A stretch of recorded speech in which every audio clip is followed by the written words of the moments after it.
Hello. Oh, there he is. How are you, mate? What's going on? How's this little so we got two different AI companions working simultaneously at the moment. Yes, yes, they're going to start a war. Interesting. Ask a host to start AI companion. What is Yeah, it? you should do that. So that's the Zoom one. Yeah. And yeah, AI and then companion. then there's this one that keeps fucking joining the meeting, the read.ai one. I have no idea what the hell's going on. This is so cool. Was my name mentioned? Don't think it was. Wait. Your host has limited who can ask questions. I can't ask it a question. Oh, really? I want to know. Catch me up. What's been happening? Okay. I'll just click the button. Catch me up. No, I can't. It says your host has limited who can ask questions. Oh, can I change the permission for it though? Yeah. Let's see. Summary. Um, Meeting summary and the I AI don't know how to companion do it. side panel are enabled. Temporary transcript is being generated for these features. Jeez, this is so crazy. Yeah, sick. How I don't know how to. It eh? asked me something. I have no idea what the fuck's going on. Isn't it wild how fast this shit happened? It happened very suddenly. Crazy. Very, very, very, very suddenly.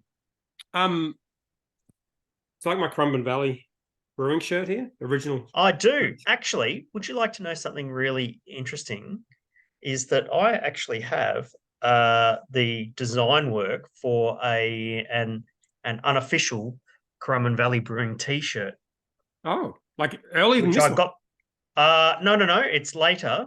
Oh, but I had my graphic designer do a t-shirt design, and the boys have never taken it up. I'll see if I can dig it up here. why did this happen? I'm confused.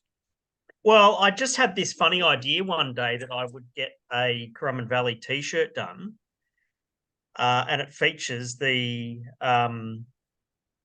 Kubota tractor that Smokey drives. What? But I don't understand why did you do this? I just felt like doing it. Oh, and you showed them? Yeah, I've showed it. Yeah. They didn't send it? No good. Let me just see. Oops. You got a beer, mate? Yeah, I do. No, I don't actually. No. I've got a Jack Daniels. Fuck's sake. Yeah, let me show you this. It's fucking sick. It is absolutely sick. I've got a goat. Look. What have you got? Billy Goat. A Billy Goat. German Bock by Hiker Brewing Co. I've got the double Jack Daniels and cola. And the only reason why I've been drinking these since 4:00 this afternoon, by the way. And it's like a field trip situation, or no, it's not that bad. Wait, say I didn't get it yet. I gotta get the photo. Banger. I'm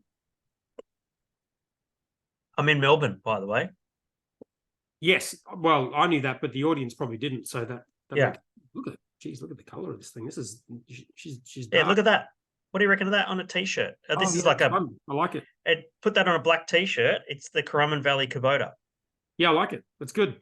So, if you are a fan of Currumbin Valley Brewing, and you're in the Boss and the Brewer Facebook group, which is facebook.com/groups/Boss and the Brewer, don't forget to answer the entry question incorrectly.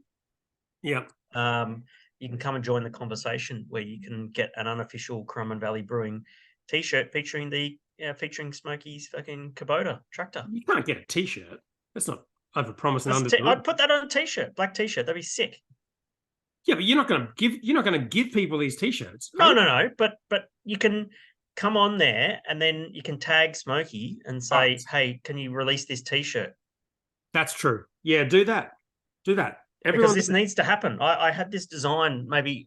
What's the date of the file? Is 2021, 19th of November 2021. That's my Did you know my mum and my brother are born on the same day? Really? Yeah. That's unusual. Speaking of finding old things, I randomly, because you know how Hiker did this beer, the IPA with Big Shed, the yes. West Coast, or like I don't know what it was, but anyway, it's not this one, but it's another one that they gave us. I took a photo of it the other day and I sent it to Jason, Big Shed. I don't really know him. Only like I've had like 2 interactions with him in my life. Yeah, one was at Gabs. One was a Gabs on the podcast, yes. And the last time I messaged him, well, it wasn't the last time. It was about 2 or 3 messages back. Was me messaging him in like 2016 or whatever. Him messaging me saying, "Oh, that's a cool shirt," and I replied back saying, "Oh yeah, shit, sorry, I didn't get your permission for using your face on our brand." But remember the bandwagon? Oh, when you bandwagon. You didn't ask my fucking permission either. I didn't ask anyone permission, or Roscoe, or anyone. I ran into one of Gabs, and everyone was like, "Oh yeah." Who was on that? It was like it was Jace, Craig, Wade Curtis, Roscoe, me, and you, Eddie, and Govs, and Raylo.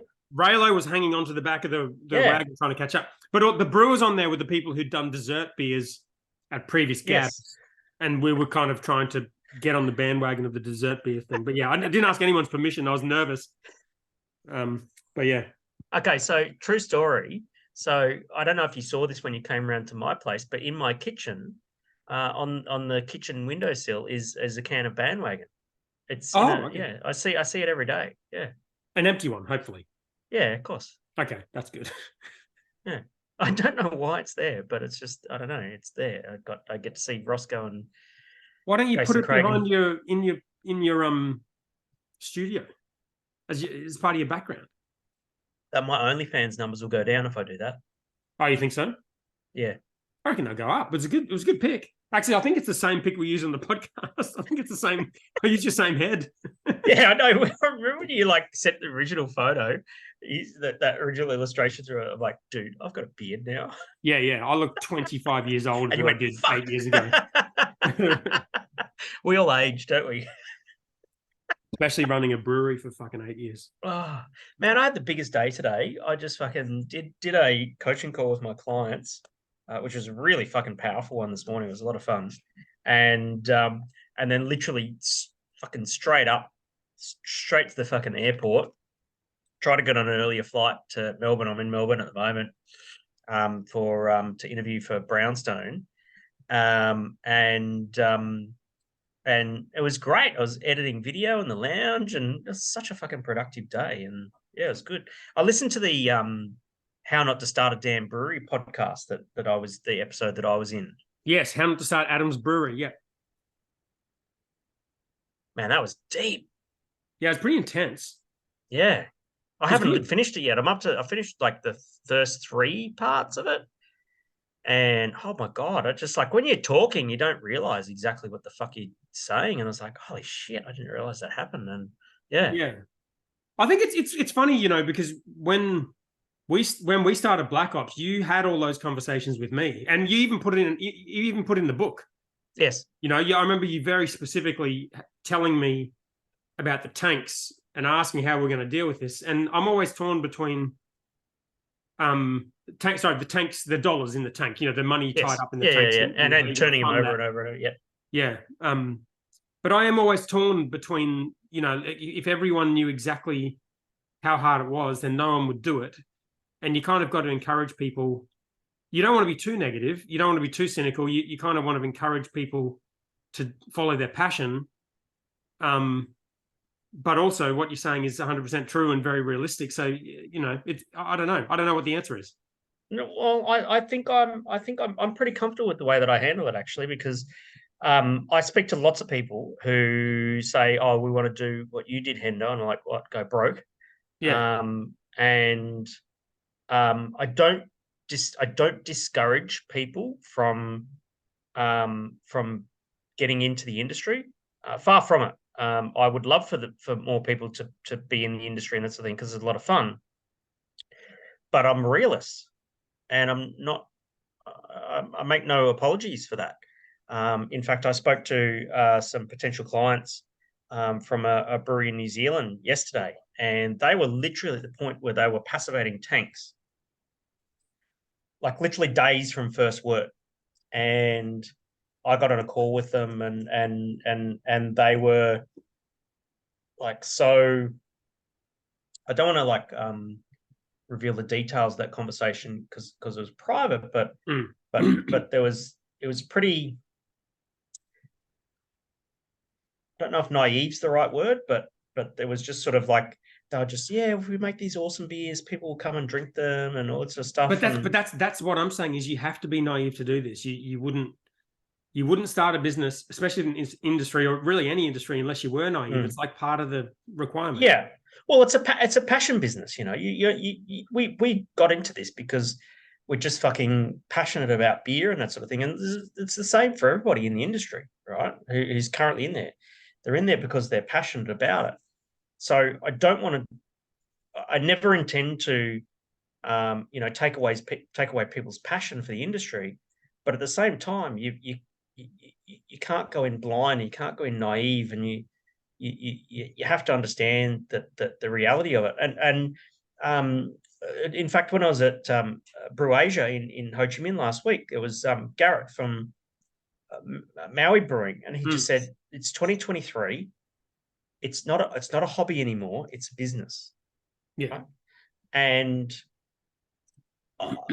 I think there's still the ability to have that balance between hobby versus business. Definitely. Like a few years ago when there was this fucking, very, very steep upward trajectory, it could be a hobby and you could get away with it. But I just don't, I think that's less so now. You know? I think you can still make a hobby of it, but part of your interest in your hobby has to be, you have to have an interest in business and marketing. I had this conversation with a guy today who has been in the coffee industry forever and came down from Brisbane to meet with us, telling me, he doesn't love coffee anymore because he made his hobby, his passion, his business. Mm-hmm. And there's downsides to that. And you were like old man Dan with the fucking grey beard going, yeah, well, back in the day I did it with beer. Right, exactly. I was like, I know what you mean. Like what did he say? What did he say though? I know he said exactly that. He said he really struggles to go to a coffee shop. He could count on his hand, the coffee shops he would go to in Brisbane that he would actually enjoy the coffee at. Doesn't drink a lot of coffee because every time he has one, he finds the faults in it. It's the same. It's the same thing. Same thing that happens to us with beer. And I never thought it would happen. But I was going to say the one thing you said on that podcast, which I have a better appreciation for now, was you mentioned Hiker, and to transition into our next topic, which is the Adambier brew, or our first topic, I should say. Yeah. I think I'm really impressed with what they've done. I feel like what they've done is like what you mentioned on the podcast, that right sizing thing. I think that stuff, after my experience with everything, is super, super critical. Like I think a brewery is like a hotel. It's like you have to, your number you need to focus on is occupancy. Like how much of those tanks and how much of your resources being used. And if you look at Hiker, the tanks are full. The two founders are fucking worked to the bone, which is, not great, but they're fucking getting extreme amount of return on investment from the resource. Yes. And the tap room is like the square meters of the tap room versus what rent they're paying is unlike anything I've ever seen. As in high or low? Oh, like impressive in terms of the amount of space they have, the amount of people they can fit in there for the rent they're paying. Yeah, I don't know what rent they're paying. So, well, you can assume it's a shed in the middle of nowhere. They're not paying a whole lot of rent, but they've got one of the biggest tap rooms I've ever fucking seen. Yes. So that they can get they can get most of their. Oh, I see what you're saying. Yes. Yeah. Yeah. Okay. I guess what I'm saying is their efficiency in terms of like using the research. Like if they were a hotel, they're sitting at sort of 90%. But if you build a really big brewery and you're not selling much beer, and you're spending a lot of money on resources, all different resources. My perspective when I said right sizing the brewery, I was purely talking about the beer production equipment, right? Because they got caught up in the whole, $30,000 for a 40-foot container out of China thing post COVID. And so they actually had more tanks and more equipment lined up. And had they have had that equipment land, they would have been obliged to fill it, would have burnt their cash flow. Yeah. And they would have they would be starved of cash and trying to sell beer at really low margin. But they've got the 4 or 5 tanks that they've got now. and plenty of room to grow into it, but they don't need to grow into it. And No. so what they've actually done is they've gone and invested in the right stuff. They just keep making the right fucking decisions, right? The solar on the roof. I poo-pooed solar up until the point that Phil and Dan did it.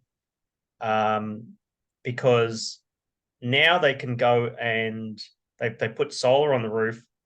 And I had a chat with them, on the Adambier day, about how they could structure their glycol chiller to be a battery. Their glycol yes, tank I to was be a there big for that. I battery. didn't really understand it, but And where if you have a big glycol tank, that's going to store a lot of energy. So you can switch chiller off at night when there's no solar, but there's enough glycol in the glycol tank to keep all the tanks cold, right?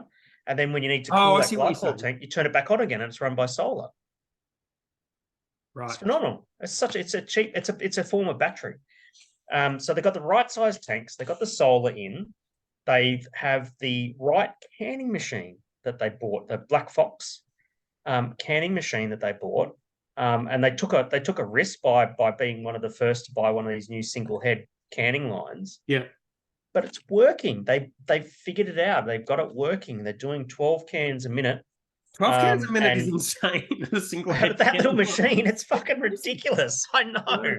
But they're doing 12 440 cans a minute out of this thing. And that's enough 440 ml cans for them to have them in the fridge behind the bar so they get that revenue stream. Yeah. I can't. The other part of it is the way this excise rebate works is if you're under that limit and you're making your own beer and you've got a huge chunk of that you're selling retail, as in you're selling yourself, getting paid straight away, you don't have the cash flow problems of a wholesale business. You don't have excise to worry about. You've also got the benefit of being able to sell, like I know, like the beers he gave me, I've got sponsored beers here. They're all 6.5%, 7%.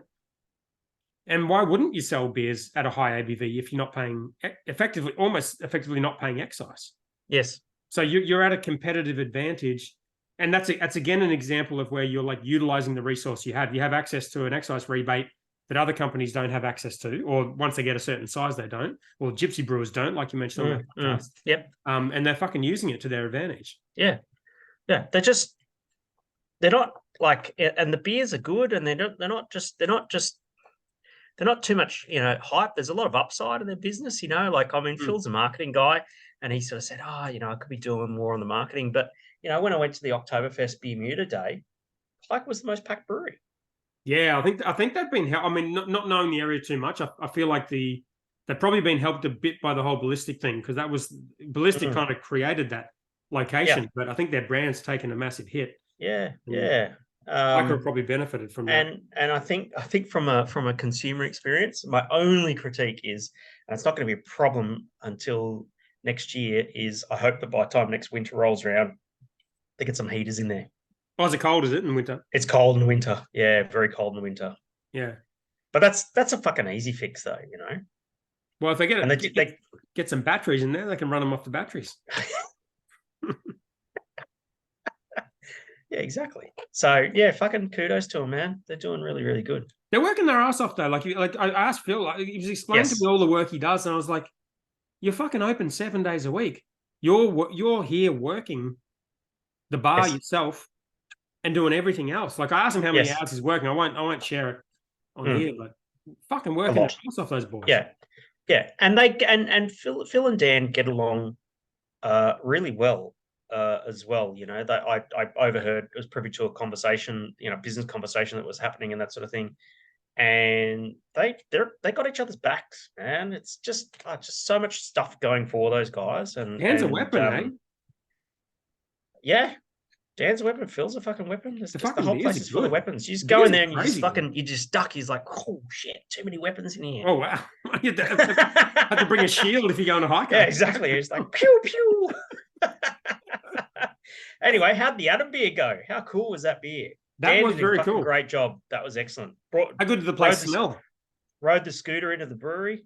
Yeah, that was unacceptable, but Hendo does what Hendo wants to fucking do. Yeah, you know me. I'm big on OHS. Wasn't wearing a helmet. You were the only one there with long pants on. Of course. Yeah. And I didn't drink that day. You probably would have noticed as well. I did notice that. Yeah. Yeah, I don't drink what I brew, and That's fair enough. and so yeah, that was great. Should we tell people about what the Adambier is and what we brew? Definitely. Okay, so shout out to Adam Shell, not that one, the other one, for I think he pretty sure he wrote the recipe with Dan. Or maybe Dan wrote it. I don't know. Dan. Anyway, whatever. Anyway, it's named after Adam Shell. And so basically the beer was a very malt-driven beer. So the base malt was Munich malt. A little bit of then there was a bag I feel like we should go back in time a little bit to explain the origins of how all of this came. Of the Adambier? Well, even before that, because we had the Grodziskie that we did, which was their first podcast sort of collab beer. Yes. Which kind of got done without us, that we kind of didn't have a lot to do with. But, True. But Craig... So did this one, actually. Well, yeah, exactly. But Craig did the label. That's how good we are.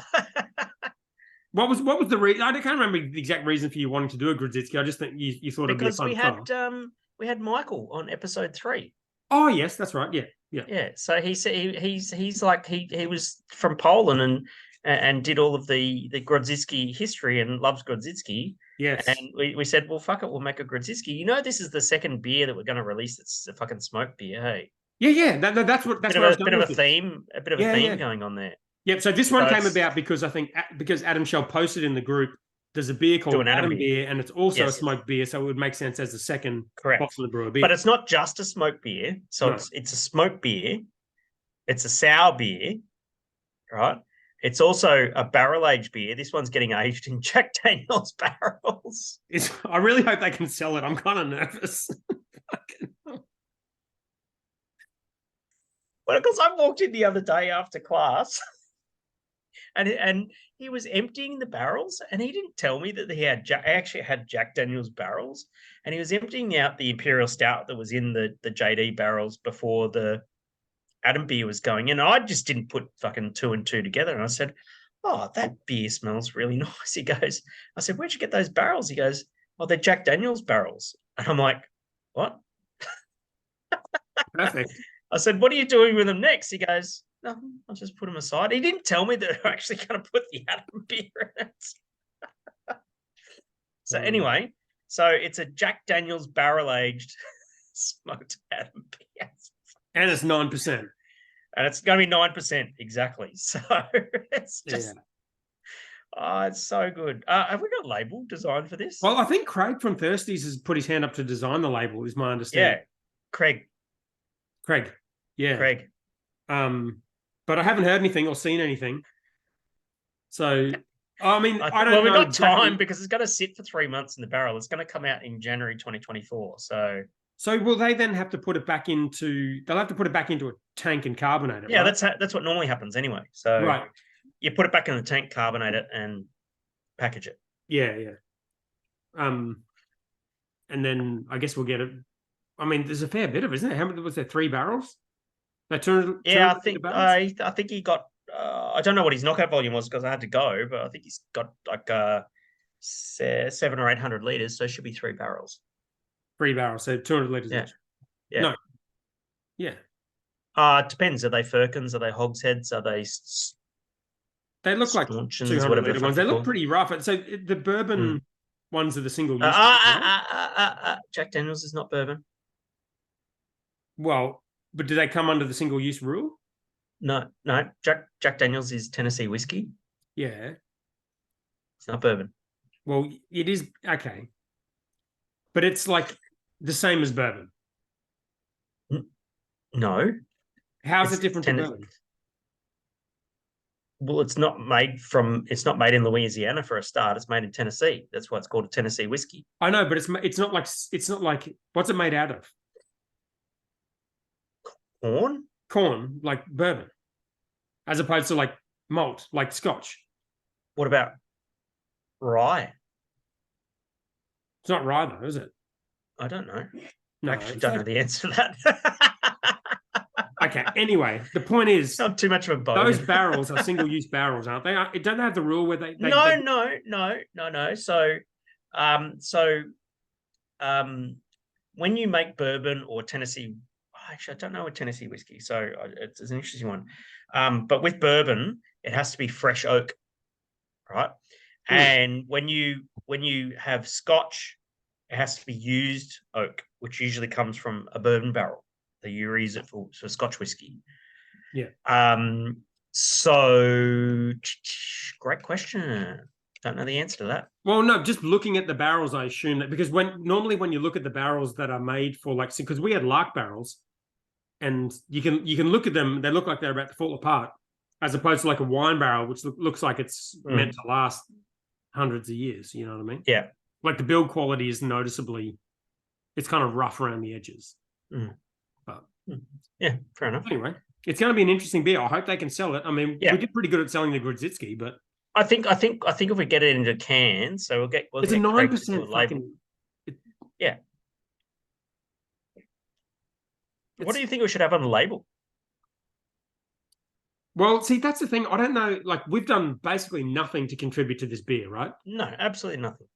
We're part of the thing because it's associated with the podcast, but it's not our beer, is it? No. Is it a collab? I mean, we haven't even talked about this. I don't know. Is it a collab with Thirsty Merchants because Craig's doing the label? Don't know. Is it a pod? I mean, the Wayne Grodzisky didn't have us on it. It just had some pups and had us mentioned in the description. Yes. I feel like we've had more to do with this one. We at least turned up to the brew day on this one. So exactly. Yeah. At least we knew when the brew day was even. Yeah. 2-hour drive to Brisbane, by the way. Hour and a half back. 3.5 hours commute. Yeah. Shout out to anyone commuting to Brisbane for work every day. Yeah, fuck that shit. Brew Asia. Oh yeah. So before we move on, thank you to Hiker. They were fucking awesome. That was a great. Yeah, shout out to Hiker. Amazing. Go drink their beer. Go buy their beer online. Yeah. At Hiker Brewing. Dude, the beer. I was like, I was beers very are amazing. impressed by the beer. Amazing. Yeah. The beers are amazing. Yeah, what can I say? The beers are great. Every one of those beers is a fucking banger. Yeah. I don't know what I think Hiker is like they're the sleeper brewery.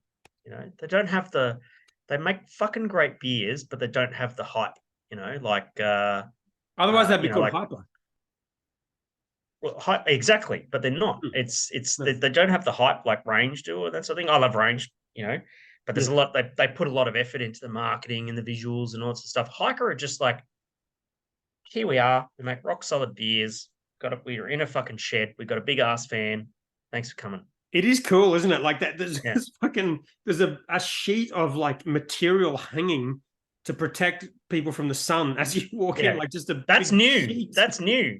Because I was there a few weeks ago and it wasn't there, and I was like, I can't stand at the bar. I'm getting sunburnt. So yeah, well, you had to be fine because you had the treatment. That's reactive treatment, mate. I actually had skin cancer on my head. Yeah, but you're fine now. You can get sun now. I was just thinking, it's been like about 6 months since I've had that treatment done. My head is still as smooth as a fucking button, man. Nice. Amazing. Best $300, $400 we've spent. Brew Asia, do you want to do a Brew Asia update, or you want to get onto the news? Yeah, as in Ho Chi Minh City. Didn't we do that last week? Oh no, was I in Vietnam last week? No, you were away last week. So Brew Asia it was me and Adam Shell last week. I'm pretty sure. Okay, yeah. So Brew Asia was phenomenal. So Ho Chi Minh City in Vietnam. Had a great time in Vietnam. Spent most of my time with PK and Ryan from Beer 30, who were on the show the other week. Yeah, and I love those guys, and so I went over there to sort of rep Beer 30 at their stand in the trade show. Was Ryan reasonably? How many random strangers did Ryan talk to? All of them. Oh, okay. Right. Yeah, all of them. And there's, I think, 16 million people live in Ho Chi Minh City. He spoke to every single one? Mm-hmm. That doesn't surprise me. Mm. Yeah. He has very weird taste in coffee as well. Oh. And there's Vietnamese coffee. Have you had Vietnamese coffee? You literally own a coffee shop. I have. Yes, many years ago in Ho Chi Minh. Like where you get the coffee condensed milk and the condensed milk and ice cubes. Yeah. It's fucking delicious. Yeah, I was a fan. They were good. Oh, it's delicious and it's so refreshing. And Buzz, oh my God, it was amazing. I don't know what sort of coffee it was, but fuck, it was amazing. I want to get that on my Breville Barista Pro. Fucking make some Vietnamese When coffee. I went to Vietnam, it was the standard going rate. Basically, it was free Wi-Fi in every coffee shop, and you could stay as long as you wanted. And I was sort of in online work at the time, so it was a big deal. Coffees were $1 and beers were $1. Mm. That was the deal, and nothing was expensive. It was just It like was amazing. So the beer scene there is probably a little bit behind, but it's probably the most advanced in Southeast Asia because they're actually making the beer there. Whereas in, like, for example, Thailand last year, they only make beer in brew pubs. They're not allowed to distribute. So all of the packaged beer in Thailand is all imported from Vietnam, even under the same local brands and that sort of thing. And so the beers are pretty good. My favorite brewery is Heart of Darkness. Oh my God, those beers were phenomenal. Yeah. And the conference was great. I spent a lot of time with Hamish and Mel from Rocky Ridge Brewing Company they're really cool. Western Australia. Yeah.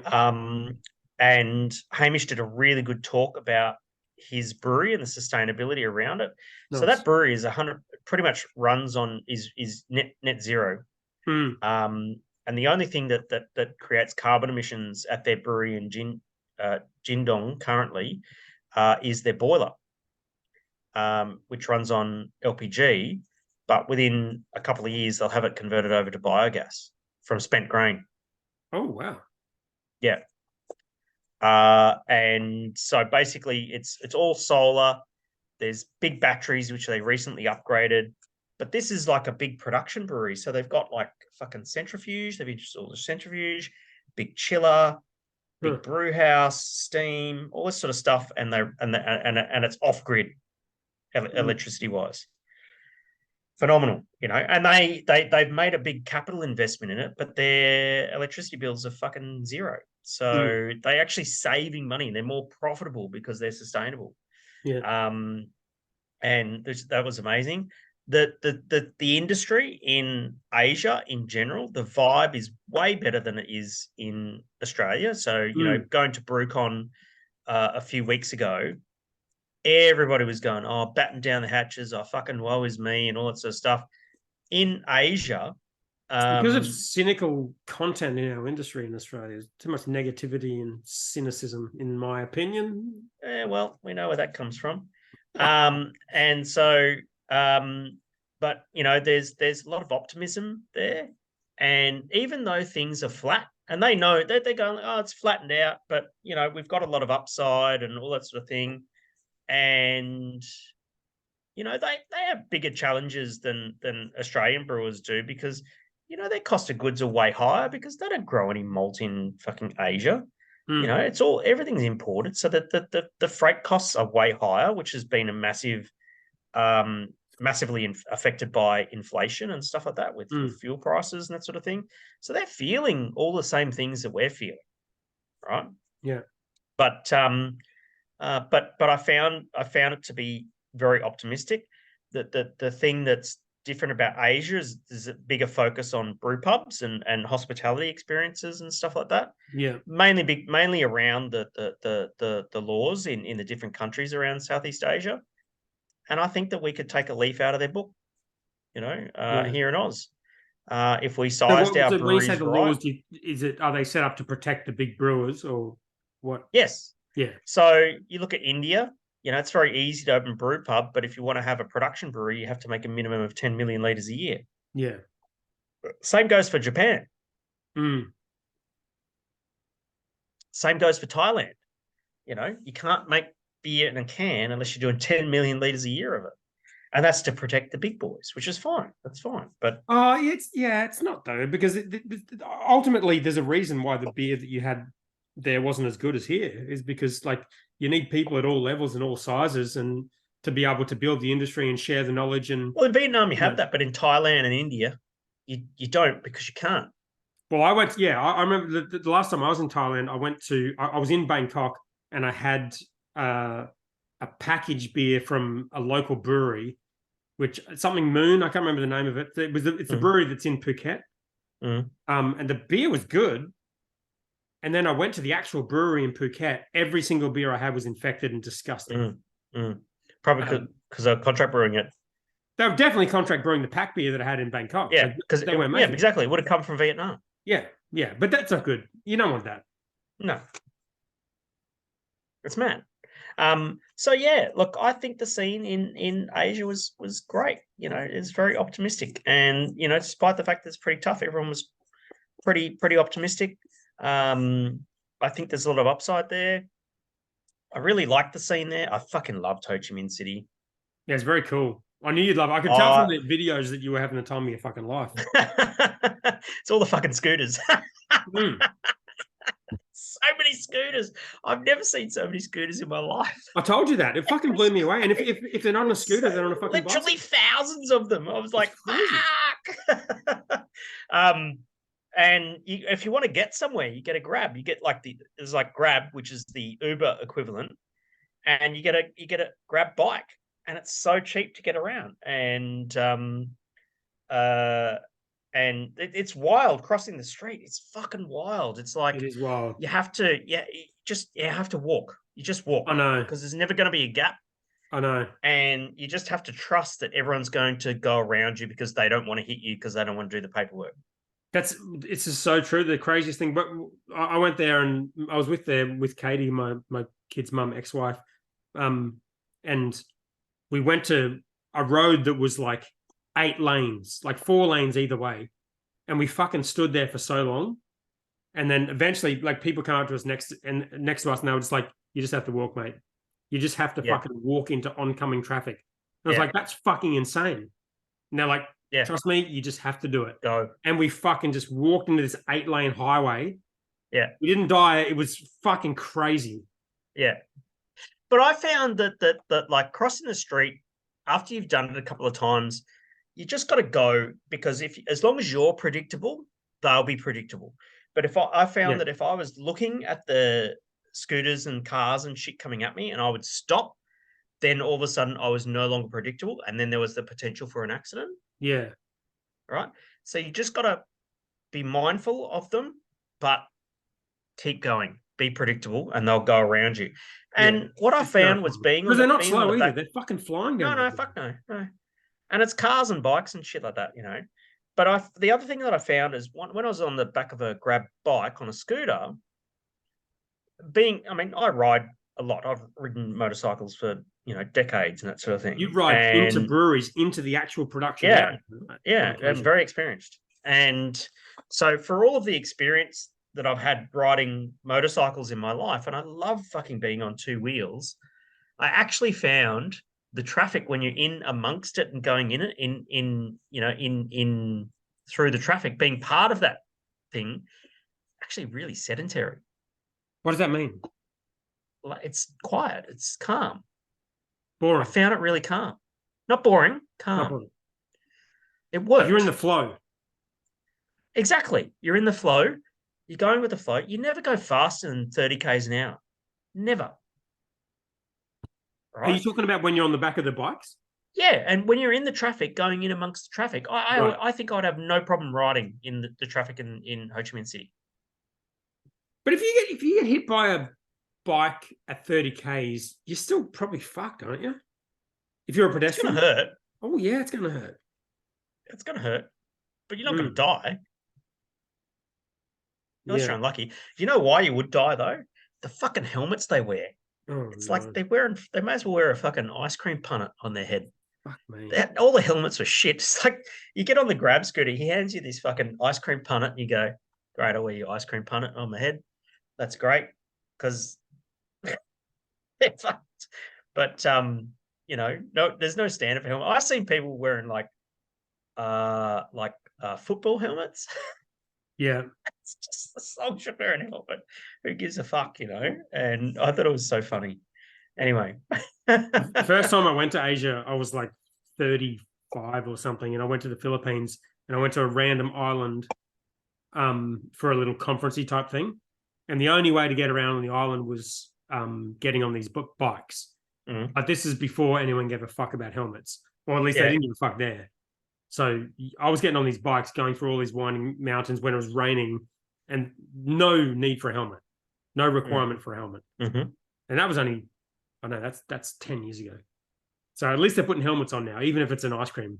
Yes. container. Oh, absolutely. I think that's the thing that I actually took some solace in, is that everybody wears a helmet. I think if you don't wear a helmet, you get a fine. I try to know the fucking story about how I fucking got through immigration. It was fucked. I got into Ho Chi Minh, right? And whenever I go to a new city, especially in a new country, I get really nervous because all I want to do is just get to the hotel or accommodation wherever I'm staying and that sort of thing. Because I just want to long haul flight, country I've never been to. When I land on ground, I'm stressed. Yeah. Right. I just want to get to where I'm going. If I've been there before, it's fine. But I've never been to Vietnam. I've never been to Ho Chi Minh City before, and I had no idea what to expect and that sort of thing. And so I watched a few YouTube videos on like how to get from the airport into the city and all that sort of stuff. And there's the usual taxi scams and that sort of thing outside the terminal and stuff like that. And I watched this one video that sort of said where to go to the reliable taxis and that sort of thing. Anyway, I watched this one thing about you have to apply for a visa to Aussies have to apply for a visa to go to Vietnam. Yeah. You can do it at the airport when you land though, right? Well, you can do it at the airport, but it's very time consuming because you have to go through the 6 different fucking counters to hand your passport over, fill out the form, do the stamp, pay your money, get the receipt. There's like 6 people like blah, blah, blah, blah, blah, like that. Right? You can do that if you want to, but you can now do it online. So I applied for my visa online. And so when I applied for my visa, I filled out the thing, fucking all sorts of stuff. Got the visa, went cool. Watched a YouTube video, said, look, when you land in Ho Chi Minh City, just fucking leg it to the front of the queue because it can take ages to get through immigration because they're really notoriously slow. So I fucking got off the plane, legged it to the front, had maybe 4 or 5 people in front of me in the immigration hall and that sort of thing, had my visa, had my passport, get to the front of the queue, hand over my visa and my passport to the guy. Good morning, good afternoon, whatever the fuck it was. And he didn't speak a word of English, and he's like fucking looks at the thing and tap, tap, tap on his computer. And then he's like, and then he had this confused look on his face. And I'm like, oh shit, what's going on? And then he goes to wave over to the guy in the next cubicle. He wasn't answering and that sort of thing. So then he gets on his phone to his boss, gets on his mobile phone, calls his boss up, puts the phone down, and he holds up my passport page and the visa page, and he points to my middle name on my passport. And he goes, what's this? And I said, that's my middle name, Patrick. Wasn't on my visa. Forgot to put my middle name on the visa. Oh, no. Yeah. And I'm like, are you kidding? Are you fucking kidding? You're getting up me because I forgot to put my fucking middle name on the fucking visa application. In fairness, if my middle name was Patrick, I wouldn't write that down either. Thanks. So boss comes over. He looks at the fucking passport and he goes, what's this? And I said, it's my middle name. He goes, not here. And I went, oh, okay. He says, come with me. So he takes me over to the side where you go do the visa application. He goes, sit down. I take passport. I'm like, oh, fucking here we go. Luckily, I had some dong in my pocket. I'm gonna leave that alone. Okay, I'm gonna leave. I see the way you're looking at me. I'm gonna fucking leave that alone. All right. And I thought, if he's gonna say, like, I was about to say, is there a fine? Do I need to pay a fine and that sort of thing? Because on the way into the airport, I got a WhatsApp message from some of the other people, like Bintani Boys and Adam Tripp Smith, coming in about how he had rocked up the airport, but he mistyped the day, month, year instead of month, day, year for his passport expiry date, and the airline refused him to get on the plane. Oh, geez. So he had to go to the flight center at the airport, get a letter of introduction, which cost $500. Oh my God. So that he could get escorted through immigration to get around that little indiscretion on his information. $500. And that's where I thought, and literally at that moment, that's where I thought I was at. I was like, fuck, I'm going to be $500 down. Fuck this shit. good start to the fucking conference, Hendo, but I was prepared to fucking wear it. And I was prepared to drop the dong if needed, though, right? I would have dropped a massive amount of dong. Such a good currency. You started this, and I'm going to finish it. Right. Remember when you touched my dong? I did touch your dong, that's true. I stroked it. I actually stroked it. We're never drinking Pinot together again. Yeah, yes. So every time we drink Pinot, you touch my dong. Well, that's the first time I've drunk. Not only do you touch my dong, you touch my dong in front of Eric. I stroked it. You invited this whole interaction. I flopped my dong out. Well, be careful what you wish for. Aaron was there and you touched it. Well, she enjoyed it, I think. All right, dude. Anyway, so I go to the fucking visa thing, right? And I'm there. I'm like, fuck, motherfucker's taking my fucking passport. It's going to be a big fine. He comes out like 5 minutes later with my visa application. It's got a stamp on it. He says, first time Vietnam? I said, yes, first time Vietnam. He goes, you forget middle name. Don't do again. Oh, okay. Good. And he just let me off. And I'm like, oh, fucking thank God. I said, what do I do now? He goes, go back to immigration counter. So I fucking legged it and was the fifth person in the queue. I was about to get through in like 5 or 10 minutes, that sort of thing. I turn around and the fucking immigration hall is packed. Oh, no. Hour and a half. Oh, fuck that. Yeah. Oh, that's so it didn't cost me anything but time, which is fine. And that was my Vietnam immigration story. The moral of the story is, if you go to Vietnam, get your fucking shit right, because the airline probably shouldn't have let me on. I probably should have worn the $500 thing at the flight center at Brisbane Airport, but they didn't pick it up and they let me on. So yeah, I believe most of that. I just want to 100% clarify, when you were in the room with the guy, did you touch the dong at all just to get through that? I didn't even have to get my dong out. Okay. All right. Just clearing that up. All right. Are we gonna talk about beer news, because we've been going for fucking 50 minutes? Fuck's sake. Oh. I think we're almost better off not talking about the beer news. I got this fucking 10-pack of Jack Daniels. It's always good when I'm on the JD. Fucking hell. This beer is great. I'm not someone who drinks Bock. What are you drinking anyway? The Bock, the Hiker Bock. The goat. Is it? The goat. That beer was excellent. I had it at the Oktoberfest. It was fucking so good. Great. Such a simple recipe. Explain to me what a Bock is. It's a Bock means strong. Well, so what is this? Because it's like chocolatey and yeah, it's like a brown. That's right, strong and dark. What sort of yeast? Like lager yeast or lager? It's a lager, yeah. Yeah. Dan showed me the recipe. I was like, "Fuck, this beer is so complex. What's in it?" He goes, "It's really simple." And he showed me the recipe. It's like fucking 3 or 4 malts or something, and I was like, "Oh, wow, it's amazing. You've done a great job." Very good. Yeah. What's the news? Oh man. All right.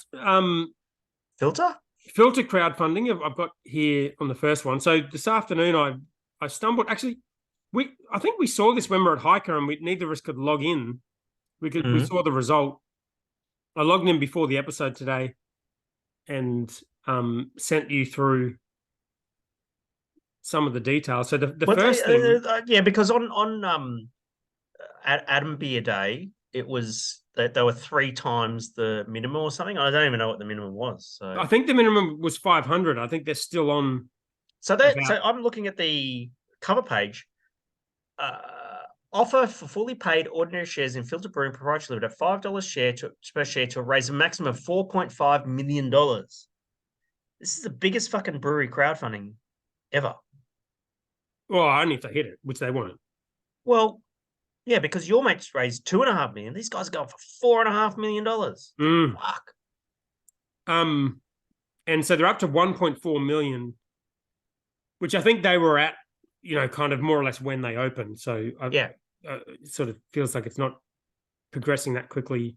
But that's a fuckload of money to raise. It's still that's good for the. And how much longer is it open for?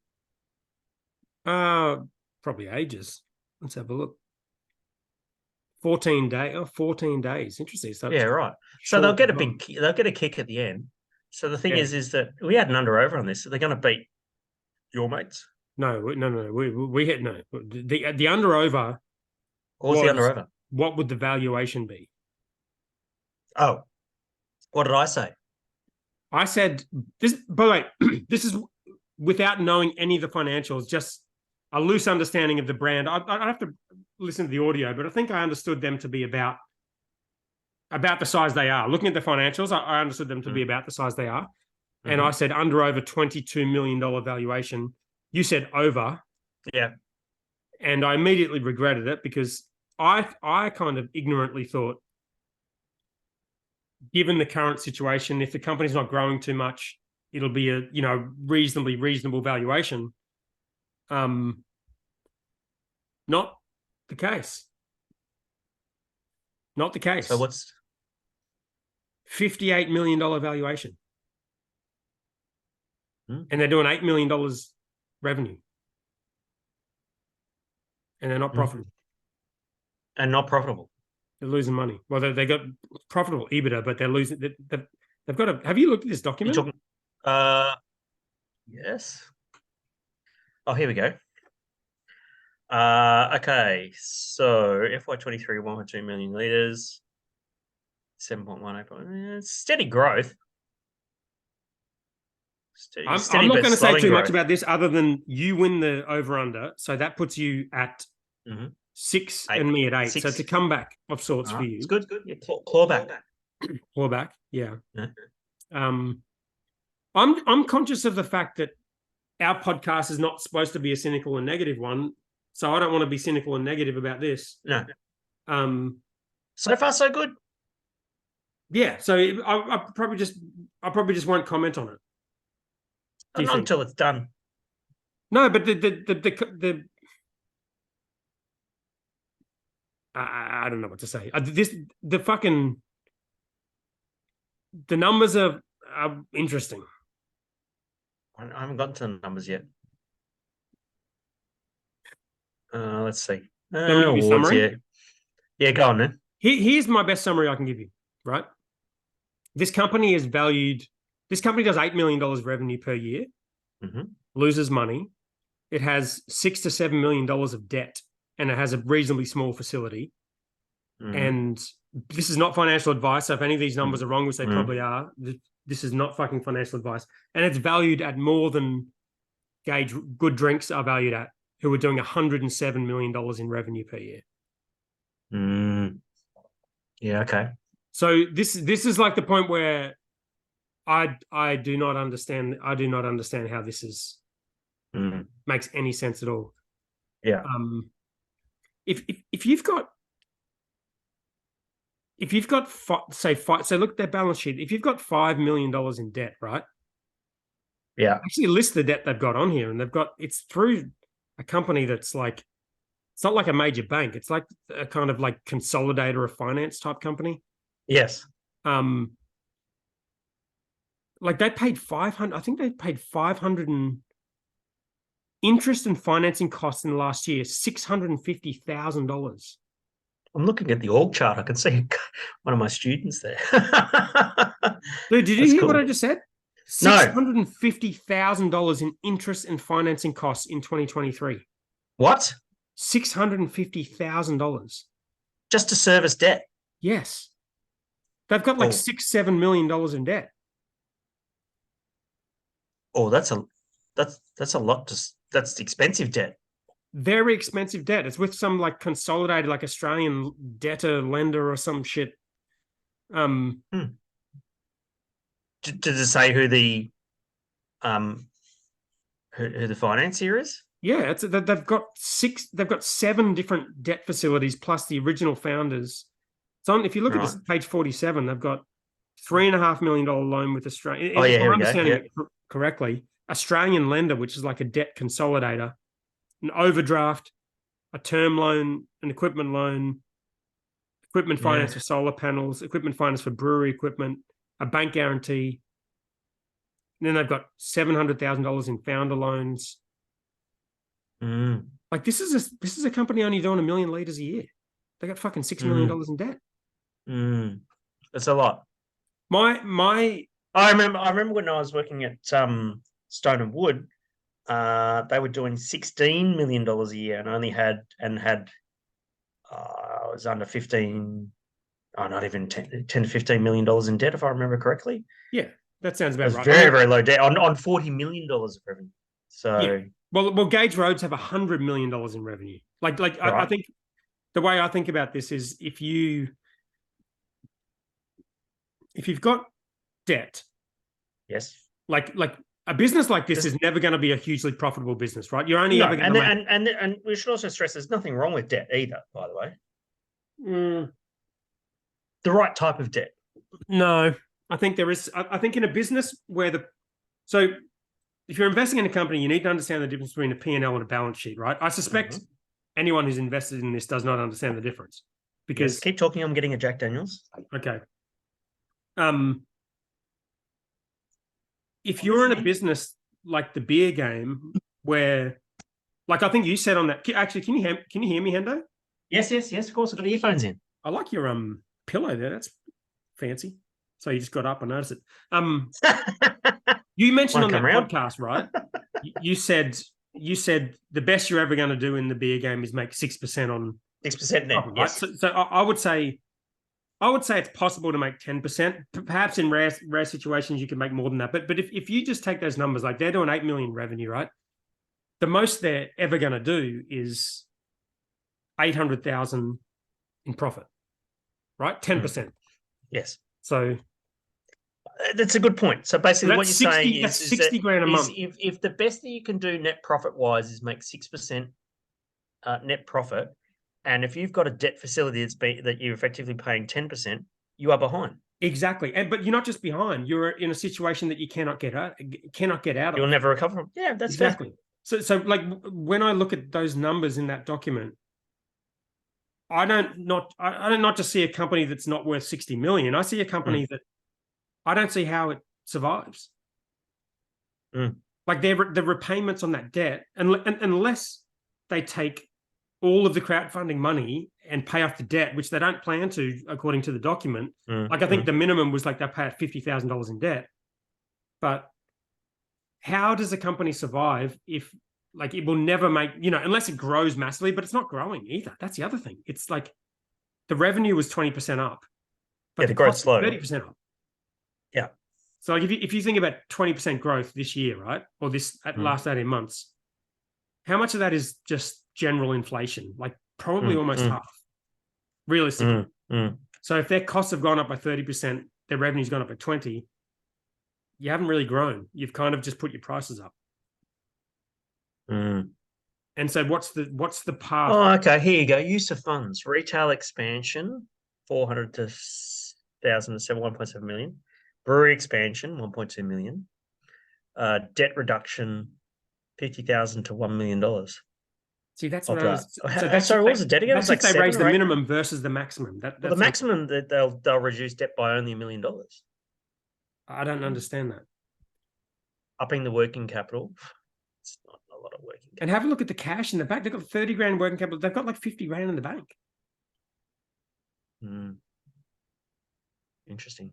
And they lost $500,000 last year. Oh, although a good chunk of that is depreciation, but this finance cost is insane. And yeah, anyway, I've already said too much, but you're going to edit this? I don't know. Yeah, I don't know. I'm not qualified. How is it? Okay, I'm not qualified. How is this? I mean, okay, let's play devil's advocate here. You've done fucking crowdfunding with your own fucking brewery. What's the difference?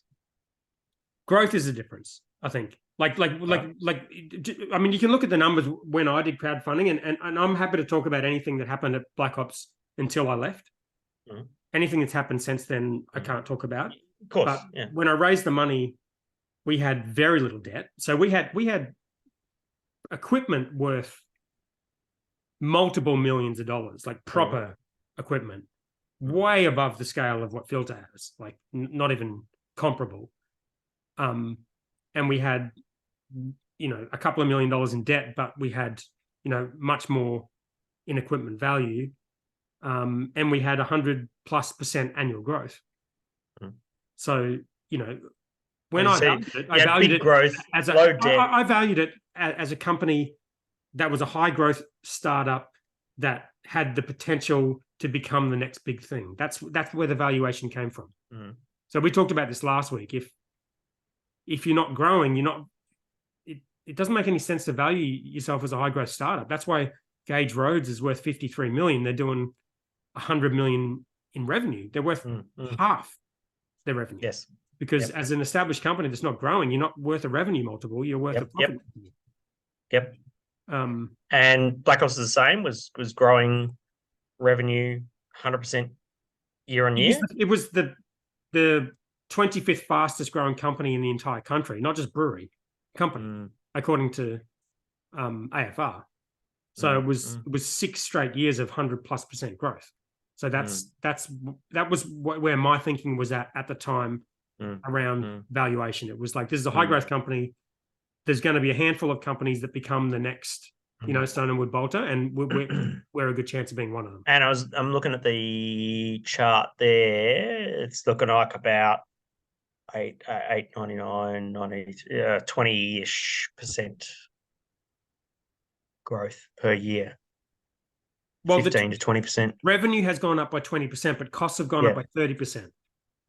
So, and just the GP has gone up by 20%. So the cost to produce has gone up by the same amount as the growth, which means it's not really growing. It means they put their prices up, and maybe they've got a little bit more distribution, but the raw costs have gone up by the same amount. So that's not the same thing as doubling your revenue in a market full of acquisitions and multi-million-dollar exits. Like, we're in a market of probably the best example of a company in our industry doing as best as they possibly can is Good Drinks. Yes. And they're valued at 53 million, which is half their revenue. Interesting. Well, let's see what happens. Do I have to delete all of that? Should I delete all of that?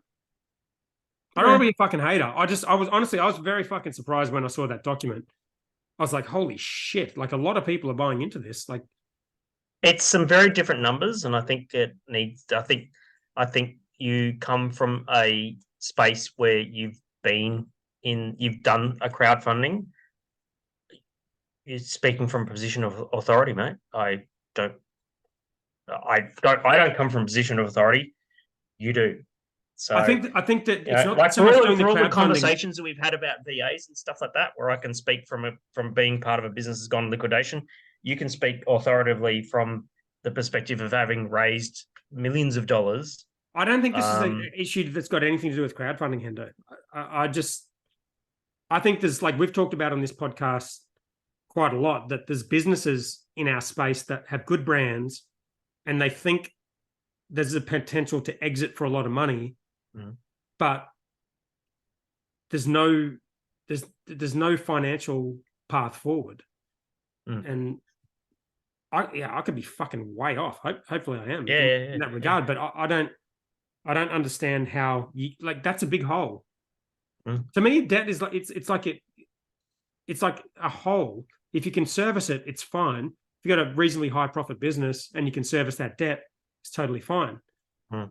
But that's not the market we're in with craft beer. It's like there's only so much money you can make. See what happens. Yeah. Do you know what I did this week? Hopefully edited all my comments out on this podcast. No, that's not my job. That's your job. No, I don't edit the podcast. It's too hard. No, you know what I did this week? Invested in Philter? No, I got a TikTok account. Oh, yes, I do know this. Let me check. You had 9 How many followers have I got on TikTok? Let me check what we're working. Do you know how I signed up to TikTok? I was sitting there on Adambier day, and I was like, I'm not putting that fucking app on my fucking phone. What the fucking shit am I looking? What's that?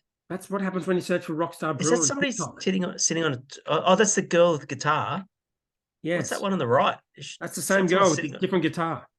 Oh, okay. God, I couldn't tell because it was blurred, and I thought she was sitting This is on what a happens toilet when or you something. look for Rockstar Brewer on TikTok. You get this. Yeah, cool. Are we going to get copyright struck?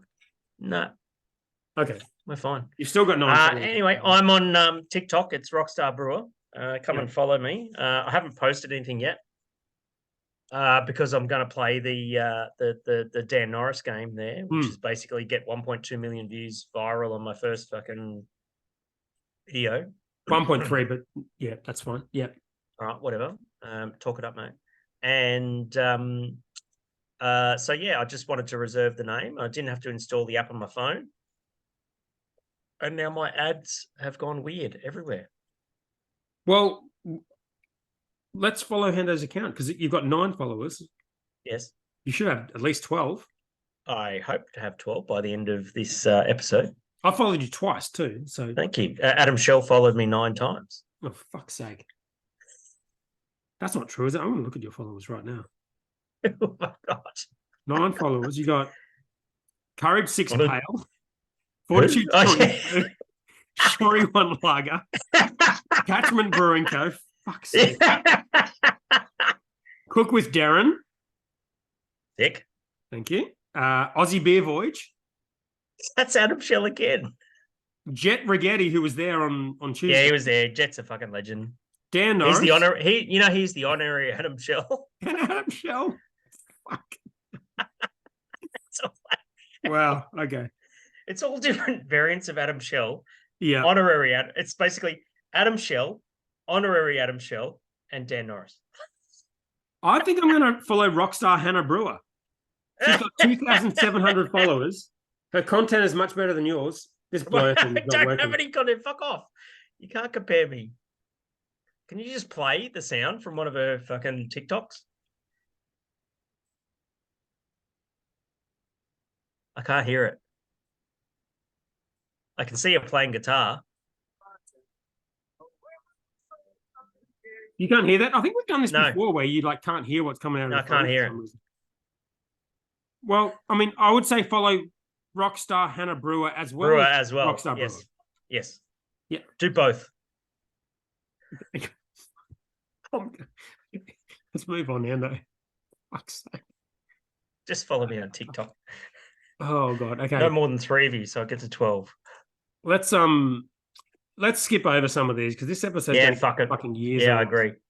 Yeah, those last 3 can eat a dick. Let's go to Hendo Reacts. Yeah, let's do Hendo. You share the screen. Oh yeah, okay.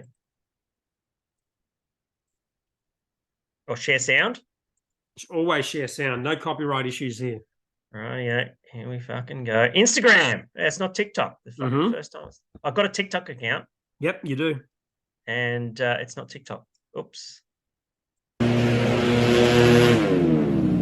Oh, drifting a scooter. Yeah, wait for it. Oh, mono. Yep. Oh, mono. Well done. Oh my God. That's impressive. That's also a 4-stroke scooter, so that is tricked out badly. Yeah. Like mine's 2-stroke, so it's more powerful. But can I play that again? Do it again. This came to us from a fan, by the way, one of the 12. Look at this drift. What a drift. My God, do you know how hard that is to do? Yeah, I mean, no. He's got no gear. He's not wearing gloves. He's no gloves, no jacket. He's just got his cheap fucking stack hat. Yeah, ice cream container. Yeah. He's going to die. So that came to us from. Have you got the Google Doc up there? That was a fan special. Who was that from? Fenwick. Ben Fenwick. Yeah, sick. Thank you, Ben. I was impressed. Mm-hmm. Oh, here's a TikTok. Yep.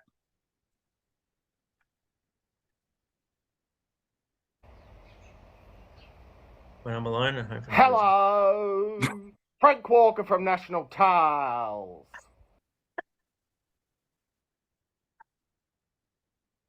Hello. That's it. I'm going to play it again. I'm playing it again. Hello, Frank Walker from National Tiles.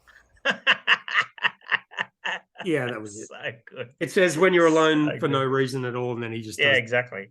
I'm going to relieve myself and come back. Mm-hmm. Can we do that? I'm going to pause. Let me pause this shit. You do that. Give me 1 minute, and then we'll do 12 questions. Ooh. Dude, this beer is fucking great. This is the... What have you got? Oh, this is the hero one. That's the one he gave me when I was there. Oh, I've got that at home. Fuck, it's good. What is Hero is a new hop variety from New Zealand, I think. New Zealand, yeah. He gave me a pot of these because so I'm talking about Phil when we're there. Phil or Dan?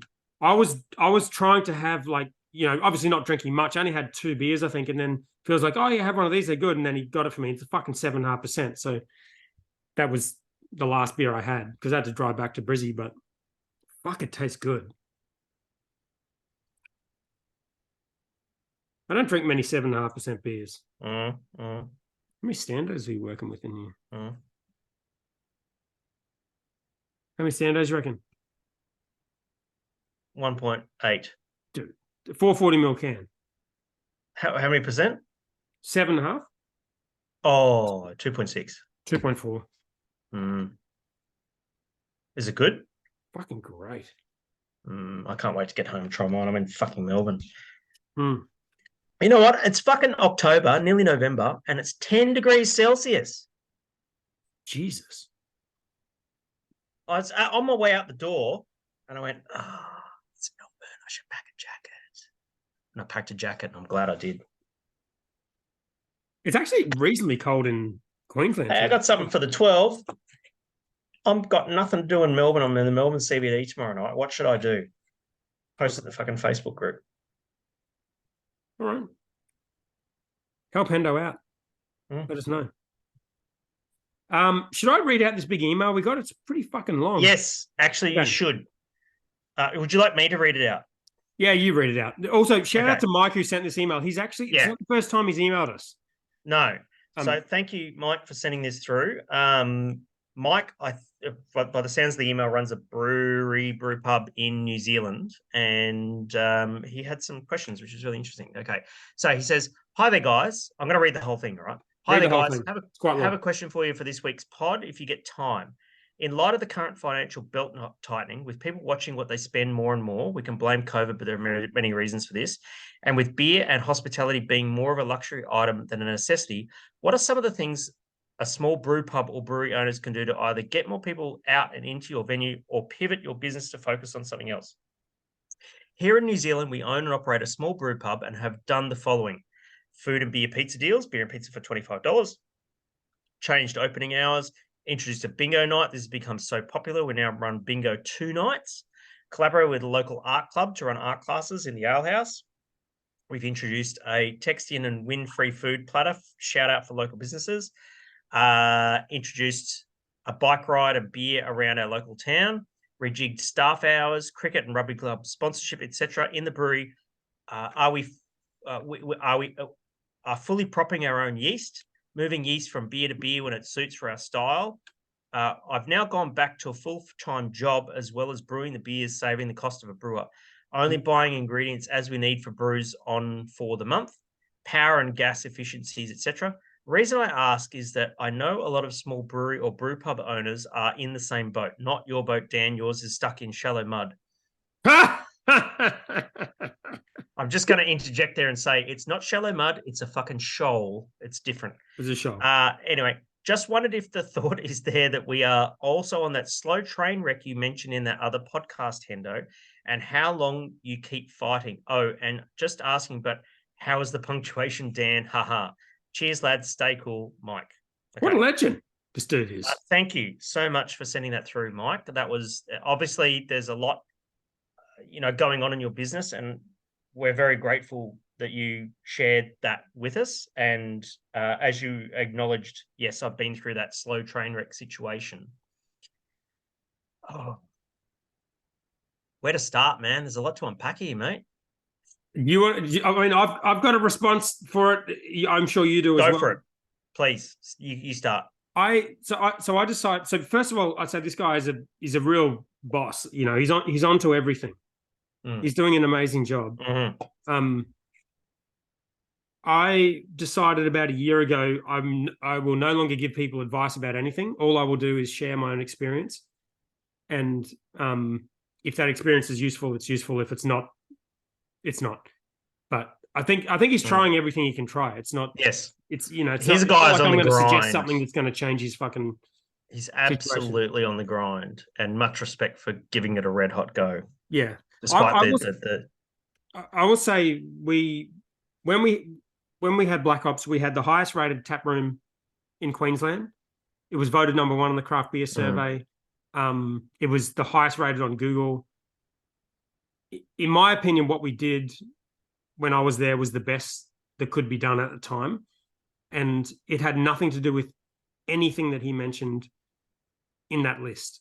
And so that's why this is not advice. I will just say this is what I think we did well at the time. The first is a product. So like in all that email, there's no mention of the product. As in the beer? As in the beer. Okay. Yeah. In any business, I think the product is number one. Sure. And even just going to hike on the weekend, it's about the beer.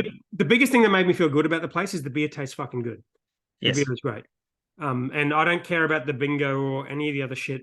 To me, it's always about the quality of the product. And that may not be helpful advice, but I think that is super fucking important. Experience is the second point. I've just got 4 points. Experience is the second point. If you remember the early days of Black Ops, like we started a company where none of us really knew what we were doing. Like Eddie was working behind the bar. The people that came in used to have a nickname for him, Mr. Grumpy, because he fucking hated it and he was no good at it. Yeah. And I would have been worse at it because I'm not a fucking hospitality person. So Raylo started running the bar. And then we hired Ali. And no, actually what happened was Raylo started running the bar and he's like, I'll do that, but I can also do sales. And he's like, guys, you should hire Ali. She was working at the bar down the corner. You should hire her. And that completely fucking transformed our business. Because when people came into that brewery, they got a fucking experience they'd never gotten anywhere else. And that was unbelievably transformative to the company because, it built our brand. You know what I mean? So I don't know in terms of whether that's useful advice for someone else, but the actual experience of coming into the venue, what that experience is like, you can't, there's only one alley, but, and it's very, very hard to get good staff these days too. I notice that everywhere you go. If it's not the founders doing the work, then it's fucking hard, but the fucking experience is between product and experience. That's way, way, way above any kind of promo or happy hour or bingo or anything else. Like that's what people really care about, in my opinion. The third point I've got is competition. When we started in beer, we kind of had the attitude that it didn't matter how many other competitors were around the area because it's sort of, you would all build each other up. And I love that way of thinking, but I don't think I hold that view anymore. I think when other breweries opened close to the Black Ops tap rooms, we really noticed it. And it's getting so saturated now that I think, like when I think about Hiker, there's a couple of breweries, but it's a big fucking suburb on the big area on the south side of Brisbane. Yes, there's not a whole lot around there. They seem to be doing pretty well. The places that are doing well, I think, capture that local audience with the product and the experience, and not a whole lot of competition. And that might be contrary to what people think or what I've always thought. But if you open a brewery in a place that's already got 10 breweries, it's going to be fucking hard. It's going to be hard. The final point I had was margins. One thing I've learned in no mention of that either. Yeah. One thing I've learned in the coffee business, and I know from people who run restaurants, like people who run breweries are not people who run restaurants. But people who run restaurants are very, very good at numbers. They understand the fucking numbers behind every single thing they do. And I noticed that in the coffee business, some things we do, I've got calculators and shit for all this stuff. Now, some things we do make no money. Some things on a percentage basis make a lot more. And if you can figure out, and like the Hiker conversation we had about the higher ABV beers, if you're not paying excise, if you're basically excise free, then you're making a higher margin on that product because people are used to paying a higher price for a higher ABV. Yes. And obviously that it requires more malt and generally Sure. hops and everything else. Yeah, but generally the margin per liter is going to be high. Yes. Exactly. So I think being really good at understanding which products are higher margin will help a lot. Yes. I don't think another bingo night's going to help Mike because he's already got 2. Yeah. Well, and I don't think you can do any more. Yeah. And I'm glad they're working out, by the way. But yeah, don't do any more bingo nights. Do you know who would be someone who could give some good advice on this situation? Probably would be Adam Shell. Which one? Not that one, the other one. Oh, Jet. No, not the honorary Adam Shell. Oh. The real Adam Shell. Adam Shell. Right. Because he's got a really good grasp on hospitality and hospitality marketing and fucking being hospitable when you walk into a place. I've walked into places with Adam Shell and he's just gone, he just blurted out his observations. Oh, I can't see this. Wait, are you talking about the same Adam Shell? I'm so fucking confused. Yes, the proper Adam Shell. Yes. AS1. Yes. Yes. You're right. Yes, he was talking about the tables being uneven. You walk into a fucking any hospitality venue, it's a bar or a brewery or something like that. He just starts talking and making observation. He goes, they don't have this, I can't see this, where's this? Oh, where the toilets are here, fucking nut. Yeah. And he just gets it. He gets it, you know, and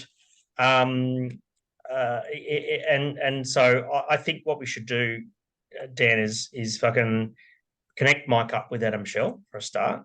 Mike hasn't mentioned his product, and I'd be more than happy to spend some time with Mike to talk about his product, to see what it's like and see if I can't help him. There's more that he can do.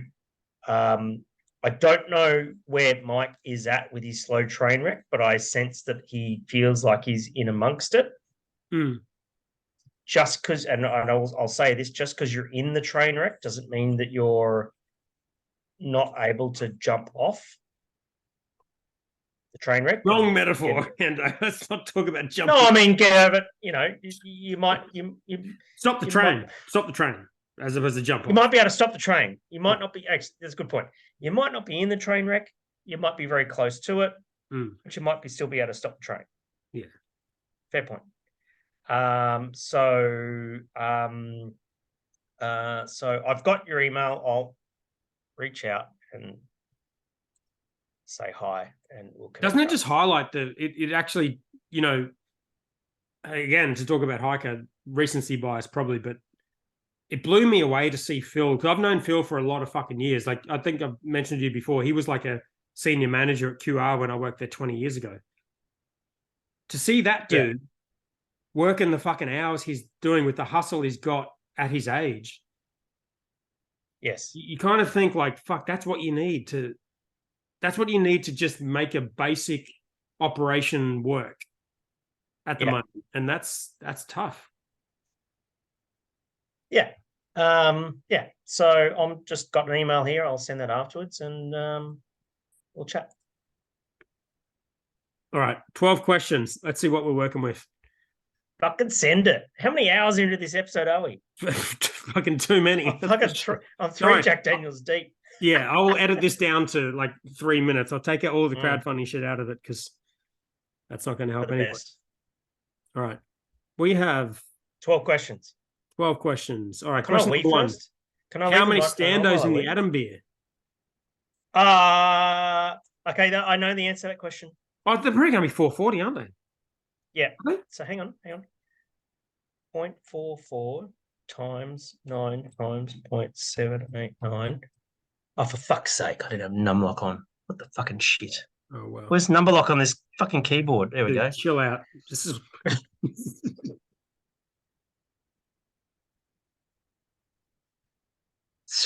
Should we guess? I'm going to guess. Yeah, please. It's got to be It's got to be 3. It's got to be 3.5. Yeah, Some shit like that. It's not. It's 3-ish. Yeah, but 3-ish. What is the ish? No, that's my guess. You take it from here. Yeah, but what's the ish? You need to guess that. 3.3. Oh, come on, man. I'm not going to. What's the most obvious amount above 3? 3.1. 3.0. Take it to 2 decimal places, mate. What would be the most obvious thing? No, you just tell me what it is. It's 3.12, you dickhead. Okay. Really? 3.12. Yeah, it's 3.12. Wait, is that intentional? Maybe. That is not intentional. Bad. No way that's intentional. It's 3.12. Really? That's crazy. Do they know that? Who designed this beer? Adam Scholl? Or Daniel? Dan did. He doesn't know. We don't know if that's the final number yet. That's assuming it's 9.0%, but we don't know. It's not going to be. Is the actual beer currently 9%?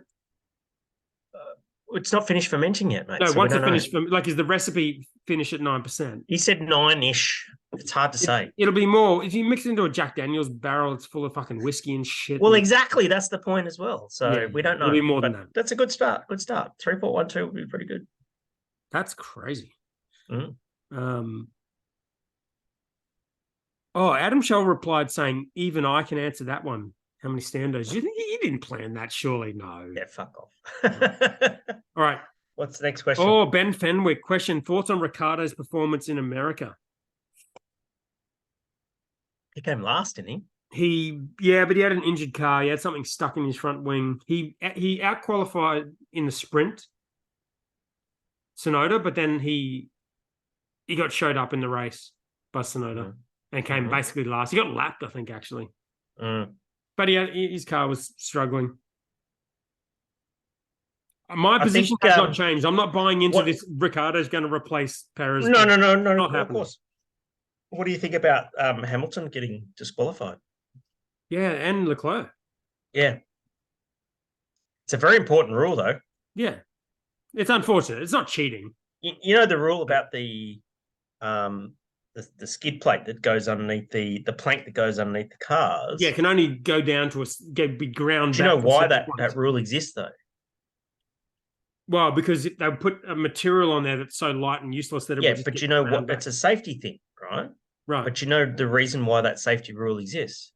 Someone's ass got lit on fire once from the ground. No, it's from Senna's accident. Ah.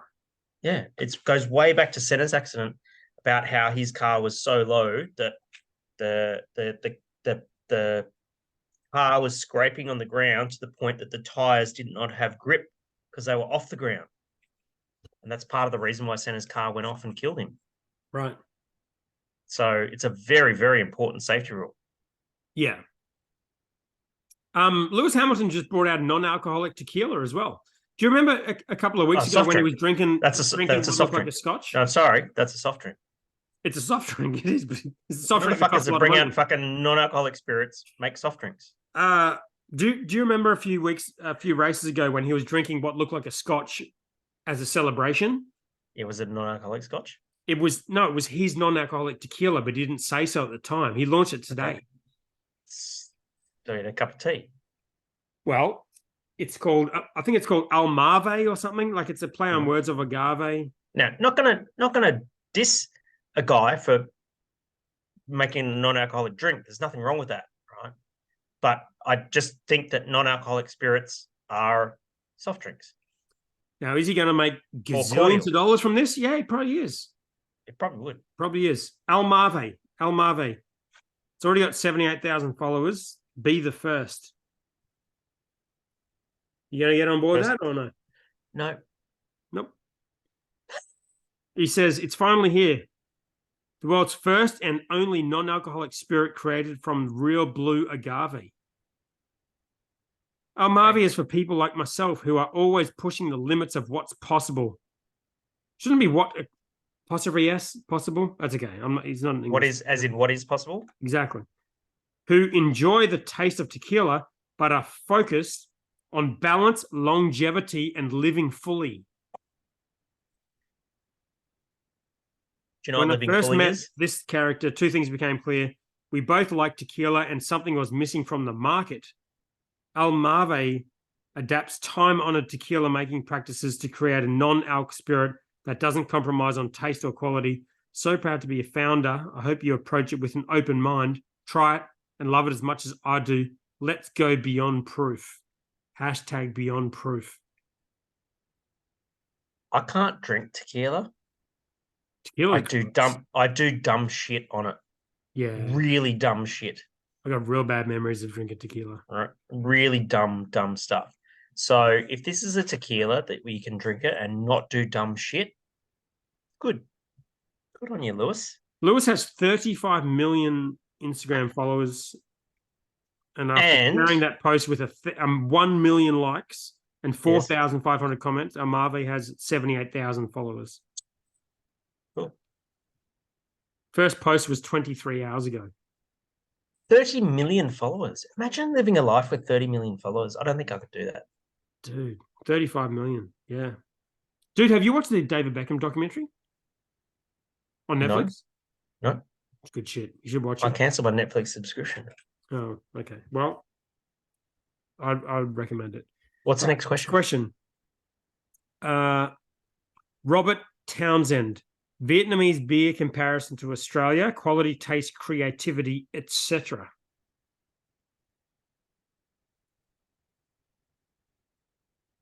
What? What part of that did you not understand? All of it? Okay. Let me try that again, okay? By the way, I'm not editing this. No editing. Okay. Vietnamese beer comparison to Australia, quality, taste, creativity, etc. How does Vietnam compare to Australia with the beer? Just listening this time. Sorry. What the fuck? I'm fucking 5 double Jack Daniels deep. Oh no. Don't turn this into field trip. Should we wrap this up? No, it's fine. Okay, the beers are about probably 5 to 10 years behind, except for Heart of Darkness. Their beers were amazing. Yeah. Rough around the edges. Give them time. I believe that Vietnam will have an amazing beer scene. I've been fortunate to go and check out a lot of beer scenes around the world this year. You know, Hawaii and fucking South Africa and Western Australia and all that sort of stuff, Melbourne. And Asia's got upside. I firmly believe that Asia has upside. Vietnam, I think in probably 5 years tops, probably, they'll be making great beer. Darren Gittins had a few comments to this reply. What did he say? Replies to this, which are kind of interesting. Why aren't sours more prominent in Asia? I mean, is there a better climate for smashing a Berliner Weiss? That's a fair point. Yeah, you're right. I didn't see many sours. In Asia, they're more enamored by traditional styles. Yes. So they want to see European styles. They want to see Kolsch. They want to see, Schwarzbier. They want to see Pilsner, Hefeweizen, all that sort of stuff. That's what they want to see. They're not, we would say in Australia that they're not particularly adventurous, that sort of thing, but they are. But in those styles, in Australia, like, fucking, when was the last time you ever saw, like, the Australian beer market get hyped up over a Hefeweizen? Fucking never. Why not? Redback. The bringing back of Redback. That's not a Hefeweizen, though. That's a Cristal. That's different. Is it? It's it's not the same. It's not the same. Fuck's sake. Also, and you know who makes the best Cristal in the country? I don't know what that is. Lee. A Cristal is a filtered Hefeweizen, a clear Hefeweizen. Oh, okay. Yeah. Lee. White Lies. Yep. Oh, yeah. I know that guy. He's fucking sensational. His Cristal is amazing. We were talking about him on Tuesday because we were talking he should have been Untapped. there. Yeah, and he should have been there. Yeah, and also I finally logged into Untapped for the first time in about 5 years, and my reason for quitting Untapped. I saw that you picked up your phone and fucking cobwebs came out of it. I know, it was crazy. And I figured out how to log into my account because we were looking for the Brew Cult beers. Yeah. And then I remembered because I saw my review of one of Lee's beers from like 10 years ago that I gave him like 2.5 stars on, and he got real mad at me. And which is totally fair. Yeah. And then I was like, yeah, that's a good point. I'm not going to put my opinions into Untapped anymore. So I quit. But I've come back like fucking Jordan. I should put this on Untapped. Fucking, I'll do it right now. Oh my god, your phone's just gonna go cobwebs. It's like dust and shit's gonna come out of it. Hiker. You're gonna hit submit. It's gonna go. Hiker Brewing Co. Yep. Cloudscapes 4.17. That's the highest one, I think. Hang on, what are we Mhm. looking Cloudscape's fucking good beer. Peak. Yeah. Fuck. I thought. Here we go. Oh no. 4.31. It's up to. Yes. I'm gonna check it in. I'm checking in with 5 poo. Send it. Send that shit. It's sitting at Hero Haze. That's it, isn't it? Fuck, I hope it's the right one. Yeah. 4.31 from 28 reviews. That's pretty good. Anyway, I got fucking really badly distracted. All right. Darren Gittins in a reply to that comment. Do you think warm beer poured over ice will catch on here? No. Is that a reference to the coffee practices in Vietnam? No, when you order a beer there, they say, "Do you want ice?" They'll pour a beer over ice. I see, because it's hot as balls. It's fucking hot. Yeah. Okay. No, because we have lots of electricity and temperates and shit. So no. Yeah. Okay. Luke Cooper. Oh, Coops is back. Hey, he's back. Welcome back. Good to hear from you, Coop. Love you. Will Tsingtao recover from Kip Bisgate? I saw. I wanted to find the video for this because I wanted to show the video. I know, but I couldn't find the video. Copyright struck. So the guy was pissing in a pile of malt, like a bulk malt receivable thing with fucking bulldozers and shit. Why you would choose to piss there, I don't know. I don't know. You got to go, mate. Yeah, I know, but I could think of better places to go. Like where? Maybe it was the spent grain. I mean, that video is pretty grainy. No pun intended. Wow. Could have been the spent grain. If it was spent grain, who gives a fuck? That's true.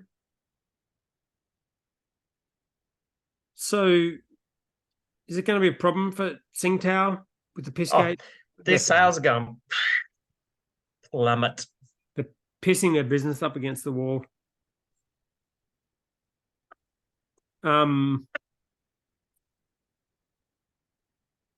I've seen more dong on Tuesday than I just think that this episode. I don't. Fuck this episode. This episode's just been fucking killer, mate. Oh, Jesus Christ. I know I'm going to get a message from fucking Jilly. She's going to say, that episode was amazing. Oh, no. Oh, really? Oh, that's good. Yeah. We have one actual fan. That's good. Yeah. Good. I actually, the weirdest thing is like, I catch Aaron listening to podcasts. I'm like, oh, what listen to? She's like, I'm listening to your podcast from last time. I'm like, why the fuck would you listen to this absolute rubbish? Like, she gets to hear your voice all the time, especially when you're out the God, looking for shoals. I feel so sorry for people who listen to this, but thank you. Anyway, all right, let's move off your dong. Louis G. Yay! Louis G's back. Question all one: the Mexico stars predictions in the mix. Ooh, Mexico predictions. Oh, Mexico this weekend. Yeah. Yes, this weekend. This is a tough one. Very, very tough one. Dude, Perez has got high altitude. Let's look at this. Okay. So which of the cars have typically done better at low downforce tracks? Oh shit, this is fucking tomorrow. This is cool. Practice tomorrow. It's this weekend. Yeah. Wow. Yeah. Yeah. So which of the cars have done well at low downforce tracks? I don't know. Red Bull. Well, Red Bull's done well at every track. Yeah. Yes, but they do especially well at low downforce tracks like Hungaroring, Monza. Ferrari do well at low downforce tracks. It's high altitude, right? So it's going to be a low downforce circuit, Okay. right? So whichever cars do well at low downforce tracks will be the ones that will excel in Mexico City because it's high altitude. So Red Bull, Ferrari, McLaren, not so much. McLaren, not so much. Mercedes? Yep.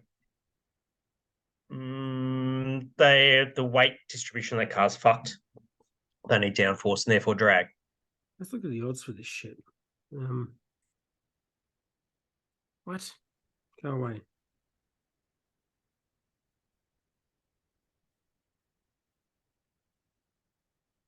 F1 Mexico Grand Prix. Oh, Jesus Christ. All right. What? The odds for the Mexican Grand Prix. Send it. But this is not gambling advice though, because we don't do that. Right, yeah. Don't get us cancelled. I don't think it got cancelled from the other one.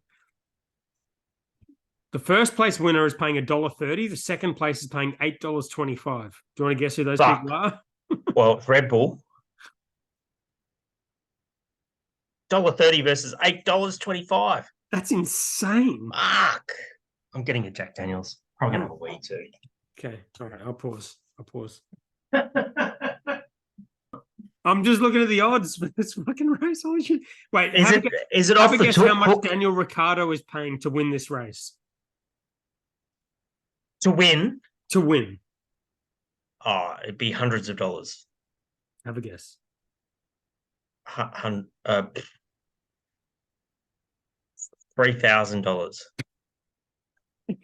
That was a good guess. $501. $500. Yeah, that's actually not bad odds. Well, 500 is the lowest. That means if we did the Mexico Grand Prix 500 times, so once a week for 500 weeks, so that's like 10 years, he would win it once. The bottom 8 are all paying $500. Yeah. So okay. So the favorite is paying $1.30. The second favorite is paying $8.25. You got to guess. And the third is paying $11.50. They're the only ones that are even close. You want to guess who they are? I'm going to say it's Verstappen $1.30, which is totally valid. Yeah. For the second place, I'm going to say it's going to be Lando. Lando is paying $18 in fourth place. Okay, so therefore it would be Leclerc. Leclerc is paying $26 in fifth place. What? Is it George Russell or Hamilton? Russell is paying $26 in equal fifth place. What's Hamilton paying? You're guessing. I'm. Is it $13? Is it $13? Is Hamilton your guess for second? No, it's BP Perez. Perez. $8.25 Perez. Hamilton $11.50 in third. Okay. It's pretty fair. I don't think that's going to be the outcome of the race, but we'll see. That's a fucking crazy discrepancy between. I mean, Max is Max, but $1.30 to $8.25 in the same. Oh, it's huge. It's crazy. Huge. But could you imagine if Perez wins this race? That ruins everything. In terms of Ricciardo and the Red Bull story and everything else. If he wins this fucking race, which he's the second favorite to do, it's game over for Ricciardo forever. You got a prediction or no? We're doing over under or something? Or? No, not this week. Fuck that. No, it's too unpredictable. High altitude. No, I agree. Too hard. All right. Louis G, question 2. What will happen to Czech if he doesn't perform in his homeland? He's fucked. He's done. Yeah, he's fucked. He's done. He's done already. Doesn't matter what happens now. I think it does. If he wins, if he doesn't Mexico, if he gets second, things.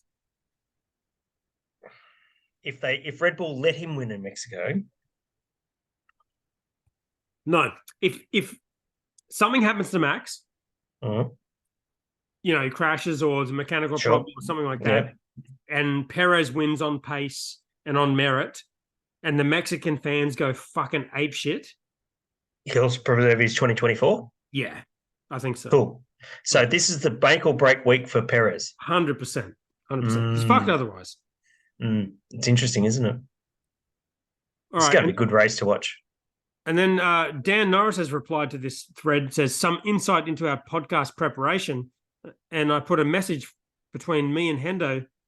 And I said, Hendo message saying, you're all good for tonight, yeah? And you replied back and said, absolutely. I've got 10 pack of double JD and Cokes. I said, fuck's sake. It's funny because it's true. All right. Next question, Lucy Evelyn. Yeah.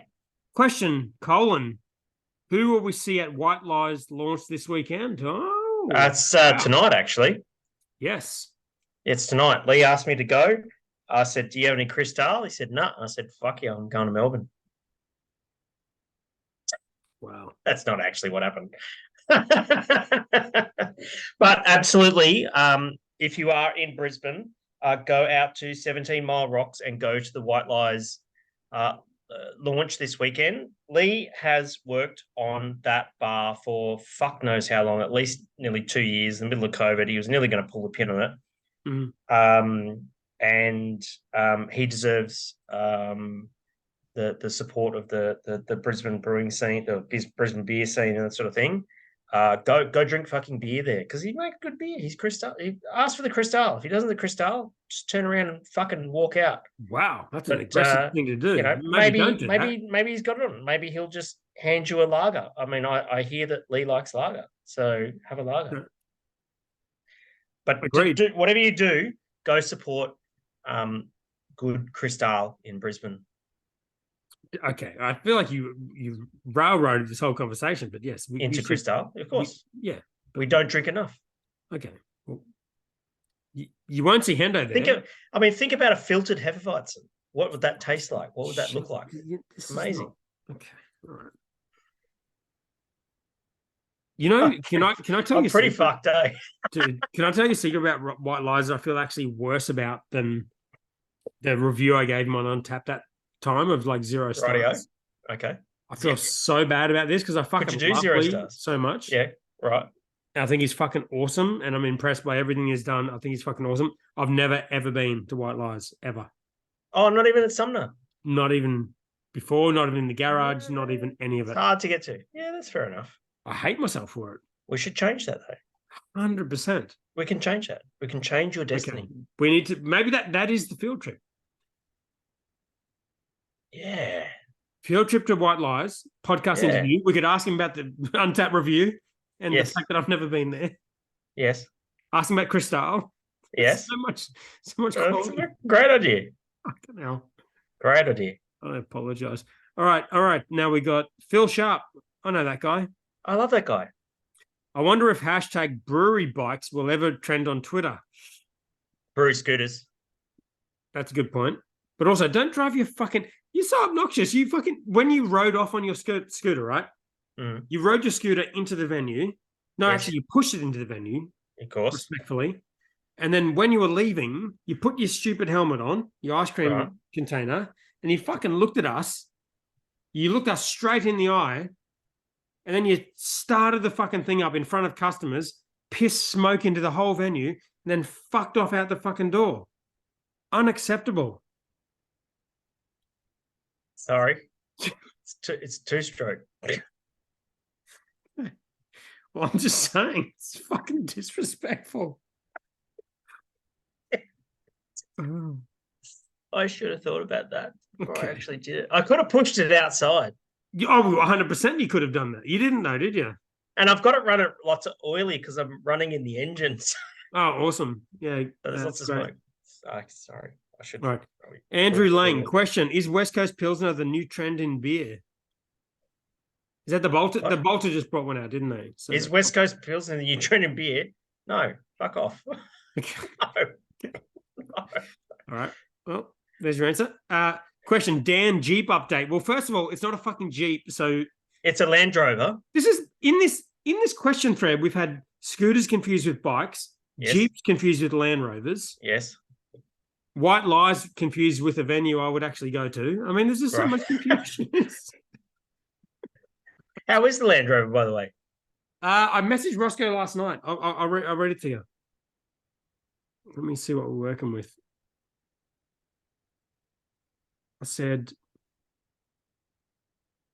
oh, no, he rung me. He didn't message me. I said, any chance you look at the truck? Yeah, he rung me and he said he looked at it.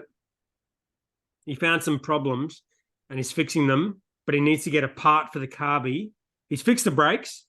He needs to get a part for the carby, and then we're good to go. Sick. So we're getting close. Is the solution another carby? Because the car goes faster with 2 carbies as opposed to 1. I mean, it's a fucking engine from like 1967. So that's great. Do you even know what a carby is? Yeah, it's the fucking thing that sits on top of the engine that puts the fuel and the air into it. You're all right. Yeah, I don't know how to fix it. You're all right. Yeah. No, that's fine. No, they're very complicated bits of fucking equipment, but you did good there. Yeah. All right, dude, we're gonna fucking wrap this up. This is only Fuck gonna get this shit.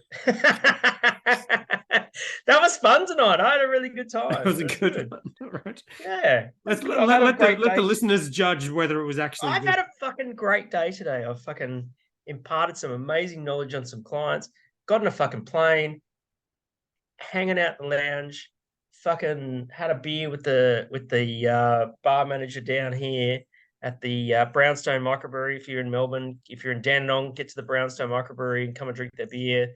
And now I'm just hanging out drinking Double Jack Daniels. I've had the best day. It's very amazing. good. So can I ask a question? Is Dandenong named after me like Danthorpe is, or is it unrelated? Yes. Yes. Dandenong. It was better than Dan's Dong. What about Dandenong, Dandong South? Fuck's sake.